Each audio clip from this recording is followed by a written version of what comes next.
I'm Stephen Hunter, class of 2021 here at USC, and I'm currently a small group leader. So I was born and raised in South Carolina. I lived here until I was 8 years old, and then my parents were called to be missionaries when I was 8 years old. So we moved to as far southeast Kentucky as you can imagine, and we lived there for 5 years, and we moved back down here when I was 13. But even though we were up there for 5 years, I really feel like the whole time it was sort of my parents' faith, and it was never my own. And I kind of had that same mindset all throughout my teenage years. So we moved back when I was 13, and then all through the rest of my teenage years, and even some into my 20s, um, sort of it was a very up and down journey. Like I would go through seasons where I really cared about the Lord and felt like I was being like very active in the youth and all that. And then I would go through seasons where, I could sort of care less. And, I felt like I was the furthest away from the Lord that I had ever been.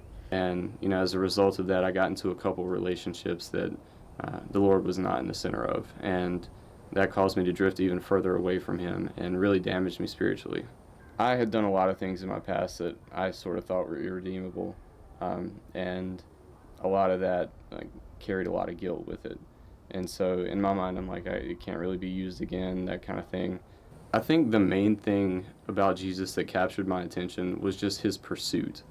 Like, throughout my entire teenage years, he never stopped pursuing me. Into my 20s, never stopped pursuing me.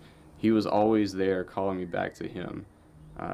And that to me is the most amazing story because, this whole time I'm running away from God, don't care about him, trying to actually get as far away from him as I can. But through all that, the Lord kept pursuing me. And, by his grace and his mercy, those relationships that I was in, they ended. And still, I always heard that still small voice in the back of my head calling me back to him. And, looking back, man, I wish I would have gave in a whole lot sooner than I did. But just to know that he never stopped pursuing me, and, to this day, he still pursues me every day in life, and that to me is the most captivating part of it.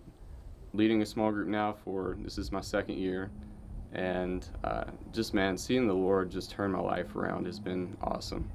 Like, there's a lie that a lot of people tell themselves, and myself included, that if you've messed up in the past, like, it's hard for the Lord to redeem it. And you hear people tell you that's not true, but it's hard to actually internalize it and believe it in yourself. And so in my mind, I've made all these mistakes that are almost irredeemable.